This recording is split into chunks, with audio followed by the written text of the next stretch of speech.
मुझे मौत से कोई डर नहीं लगता, लेकिन मुझे मरने की भी कोई जल्दी नहीं है, क्योंकि मरने से पहले जिंदगी में बहुत कुछ करना बाकी है। ऐसा कहना है महान और अद्भुत वैज्ञानिक स्टीफन हॉकिंग का, जिसके शरीर का कोई भी अंग काम नहीं करता।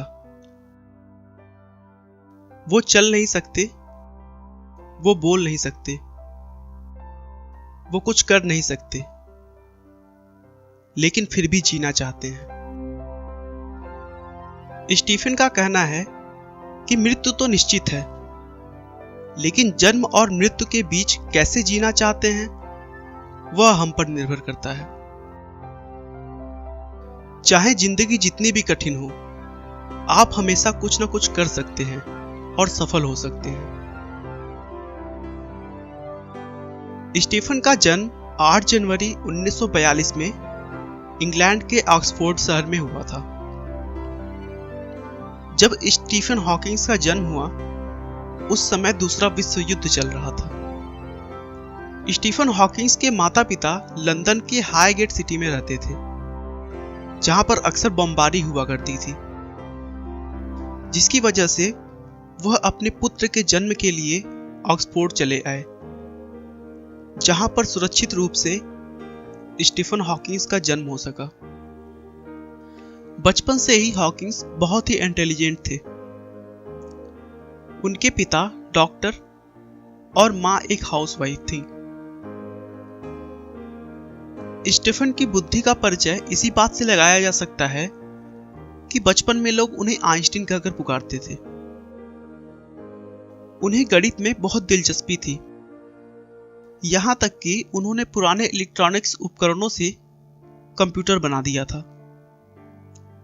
17 वर्ष की उम्र में उन्होंने ऑक्सफोर्ड यूनिवर्सिटी में प्रवेश ले लिया।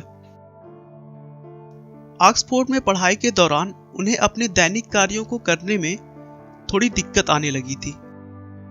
एक बार स्टीफन छुट्टियां मनाने के लिए अपने घर पर आए हुए थे, तभी सीढ़ियों से उतरते समय वो बेहोश हो गए और नीचे गिर गए।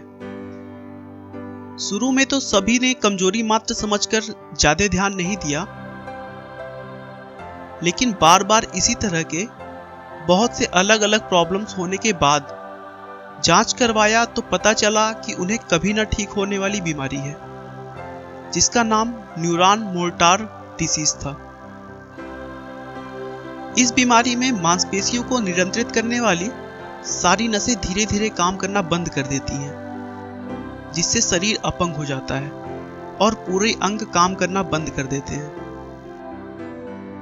डॉक्टर का कहना था कि स्टीफन अब सिर्फ 2 वर्ष और जी सकते हैं, क्योंकि अगले 2 सालों में उनका पूरा शरीर धीरे धीरे काम करना बंद कर देगा।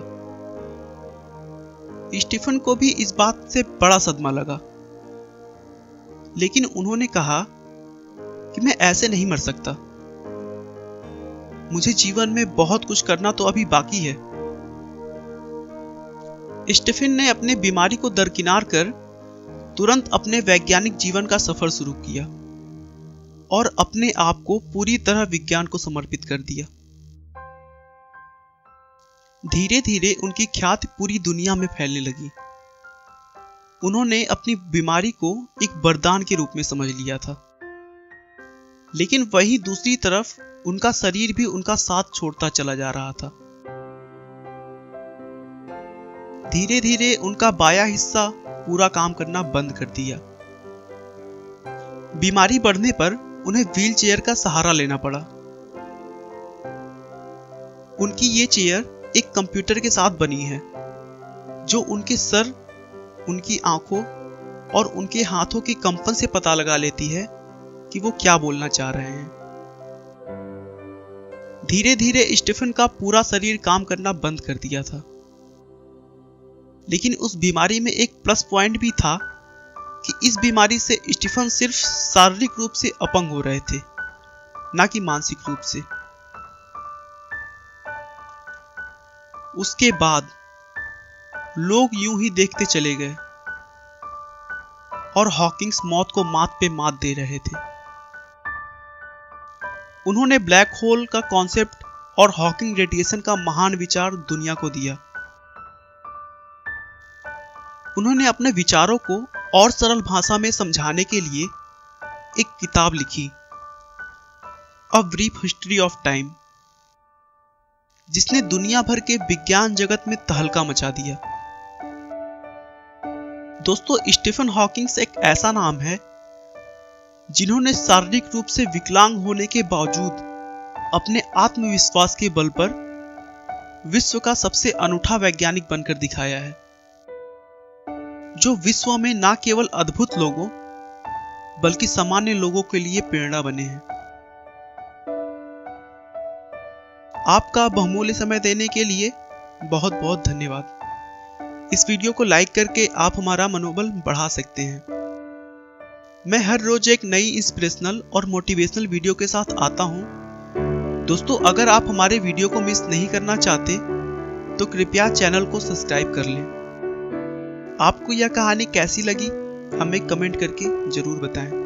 धन्यवाद।